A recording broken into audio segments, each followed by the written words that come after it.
Praise the Lord. இன்றைய ஜீவப்பம் 1 கொரிந்தியர் 15ஆம் அதிகாரம் 44ஆம் வசனம் முதல் 47ஆம் வசனம் வரை. ஜென்ம சரீரம் விதைக்கப்படும், ஆவிக்குரிய சரீரம் எழுந்திருக்கும். ஜென்ம சரீரமும் உண்டு, ஆவிக்குரிய சரீரமும் உண்டு. அந்தபடியே முந்தின மனுஷனாகிய ஆதாம் ஜீவாத்துமாவானான் என்று எழுதியிருக்கிறது. பிந்தின ஆதாம் உயிர்ப்பிக்கிற ஆவியானார். ஆகினும் ஆவிக்குரிய சரீரம் முந்தினதல்ல, ஜென்ம சரீரமே முந்தினது. ஆவிக்குரிய சரீரம் பிந்தினது. முந்தின மனுஷன் பூமியிலிருந்து உண்டான மண்ணானவன், இரண்டாம் மனுஷன் வானத்திலிருந்து வந்த கர்த்தர். ஆமென், அல்லேலூயா. பாருங்க, ஜென்ம சரீரம், ஆவிக்குரிய சரீரம், ரெண்டு விதமான வித்தியாசத்தை இங்கே அப்போஸ்தலனாகிய பவுல் மூலமாக ஆவியானவர் விலாவரியாக நமக்கு வெளிப்படுத்துகிறார். பாருங்க, ஜென்ம சரீரம் விதைக்கப்படும். நம்மளுடைய இந்த சுயமான சரீரம், சுயத்திலே நம்ம ஜென்ம ரீதியாக, அதாவது மாமிசத்தின் கிரியைகள், மாமிசத்திற்குரிய திங்கிங், அதெல்லாம் விதைக்கப்படணும். அதையெல்லாம் விதைக்க ஒப்பு கொடுக்க வேண்டும். விதைக்கப்படும். ஆவிக்குரிய சரீரம் எழுந்திருக்கும். நாம் ஜென்ம சரீரத்தை விதைக்க ஒப்பு கொடுத்தால்தான் ஆவிக்குரிய சரீரம் எழுந்திருக்கும். பாருங்க, நீங்கள் நானும் இதை கேட்டுக்கொண்டிருக்கிற நண்பு தேவ பிள்ளைகளே, நீங்கள் நானும் ஆவிக்குரியர்கள். அப்ப ஆவிக்குரியர்கள் எப்படி ஆவிக்குரியர்கள் ஆகிறார்கள்? ஆண்டவர் இயேசு கிறிஸ்துவுக்கு தன்னுடைய இருதயத்தை நாம் அவருக்கென்று நாம் ஒப்பு கொடுக்கும்போது, ஆண்டவரே எனக்கு எல்லாமே நீங்கள் தான் ஆண்டவரே, நீங்கள் எனக்குள்ளே வாசம் செய்கிறீரப்பா, நான் உமக்காக வாழ்வேன் ஆண்டவரே என்று ஒப்பு கொடுத்து நாம் ஆண்டவரை பின்பற்றும் போது நாம் ஆவிக்குரியர்களாக நாம் மாற்றப்படுகிறோம். நம்முடைய பாவங்களை எல்லாம் ஆண்டவர் இயேசு கிறிஸ்துவின் ரத்தத்திலே கழுவி நம்மளை சுத்திகரித்து பரிசுத்தப்படுத்தி அவருடைய பிள்ளையாய் நம்மளை மாற்றுகிறார். அப்ப ஜென்ம சரீரம் விதைக்கப்படும், ஆவிக்குரிய சரீரம் எழுந்திருக்கும். அப்ப ஜென்ம சரீரம் நமக்கு உண்டு. நம் ஆண்டவரை அறியாத போது, ஆண்டவரை இருதயத்தில் ஆண்டவருக்கு இடம் கொடாத இருந்தபோது நாம் ஜென்ம சரீரம் உள்ளவர்களாக இருக்கிறோம். அப்போ இந்த ஜென்ம சரீரமாக இருக்கும்போது நாம் சுயத்தில் சிந்திப்போம், நம்ம சுயமாக முடிவெடுப்போம், நாம் அதை மனம் விரும்பினபடி செய்கைகளை செய்வோம். இதுதான் ஜென்ம சரீரம். அப்போ இந்த ஜென்ம சரீரம் விதைக்கப்படணும். எப்போது?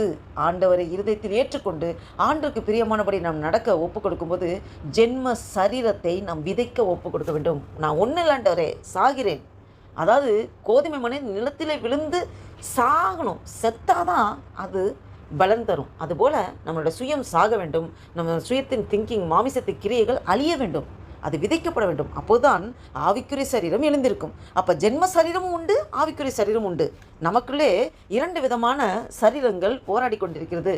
நமக்குள்ளே இருக்கிற ஜென்ம சரீரமும் உண்டு. ஆவிக்குரிய சரீரம் எப்போதான் ஆண்டவரை நாம் ஏற்றுக்கொண்டு ஆண்டவருக்கு உகந்த பிள்ளையாக நாம் நடக்கும்போது நாம் ஆவிக்குரிய சரீரமாக நமக்கு உண்டு. அப்போ பாருங்கள், ஜென்ம சரீரம் உண்டு, ஆவிக்குரிய சரீரம் உண்டு. அந்தபடியே முந்தின மனுஷனாகிய ஆதாம் ஜீவாத்துமாவானான் என்று எழுதியிருக்கிறது. முந்தின மனுஷனாகிய ஆதாம் முதலாவது மனிதன். இந்த பூமியில் முதலாவது மனிதனாக ஆண்டவர் மண்ணிலிருந்து உருவாக்குகிறார். அவருக்கு அந்த உருவத்தை செய்து ஜீவனையும் ஆத்துமாவையும் உள்ளார இன்ஸ்டால் பண்ணுறார். ஜீவா ஆத்துமாவானான். அதான் ஜீவன் ஆத்துமா, ஜீவாத்துமாவானான். அப்படி இருக்கிற அந்த முந்தின மனுஷன் ஜீவாத்துமாவானான். பிந்தின ஆதாம், முந்தின ஆதாம் அவன் ஜீவாத்துமாவானான். பிந்தின ஆதாம் உயிர்ப்பிக்கிற ஆவியானார். ஆமென், அல்லேலூயா. பிந்தின ஆதாம் உயிர்ப்பிக்கிற ஆவியானார். அதான் ஆண்டவர் இயேசு கிறிஸ்து. ஆகிலும் ஆவிக்குரிய சரீரம் முந்தினதல்ல, ஜென்ம சரீரமே முந்தினது, ஆவிக்குரிய சரீரம் பிந்தினது. ஆமென்.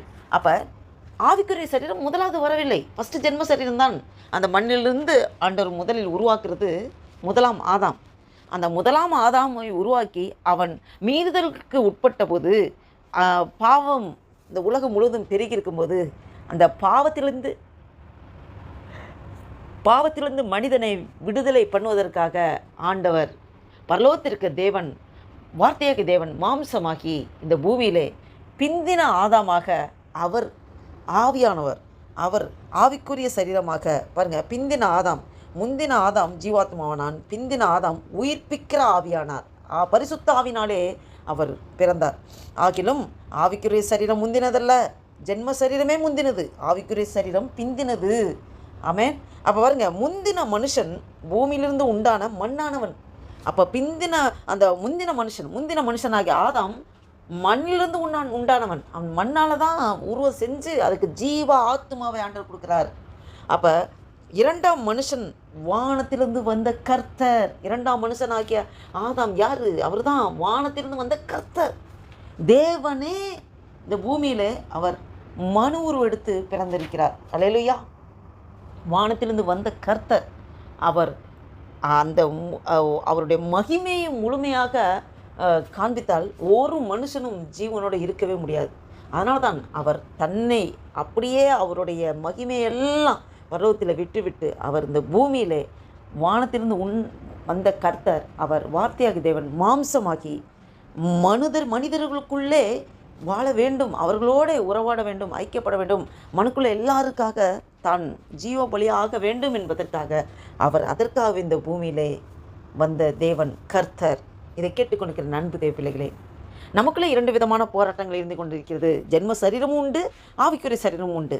அப்போ நமக்குள்ளே உள்ள போராட்டம் நாம் ஆண்டவருடைய பிள்ளை என்பதற்கு அதற்குரிய காரியங்களை ஆவிக்குரிய சிந்தை, ஆவிக்குரிய செயல்பாடு, ஆவிக்குரிய நடத்தையோடு நாம் நடக்கும்போது அந்த மாம்ச சரீரம் நம்மளை தொட முடியாது. நாம் ஆவிக்குரிய சரீரத்தில் உள்ளவர்களாக நாம் ஜெயம் எடுப்போம்.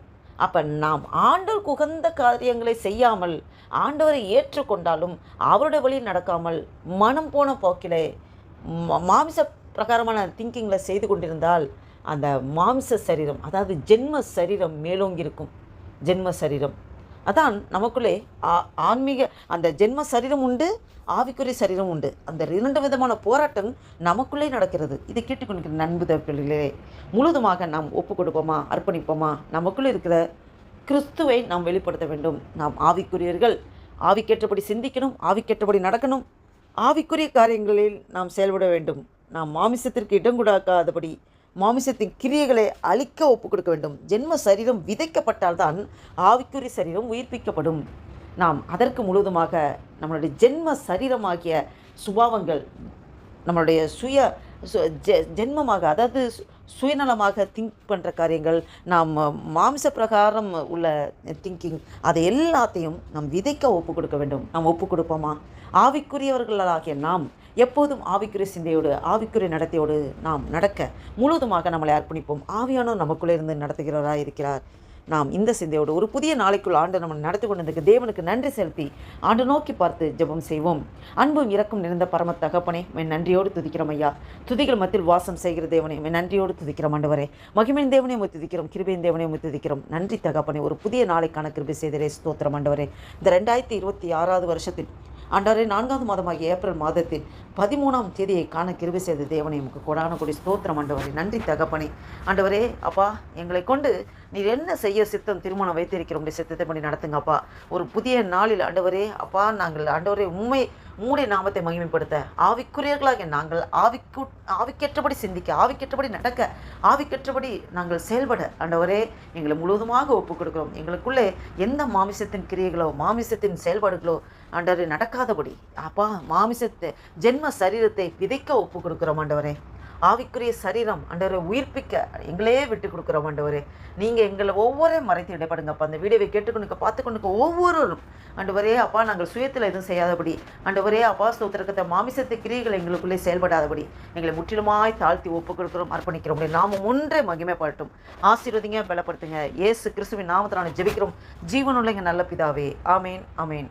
Praise the Lord. Thank you, Jesus.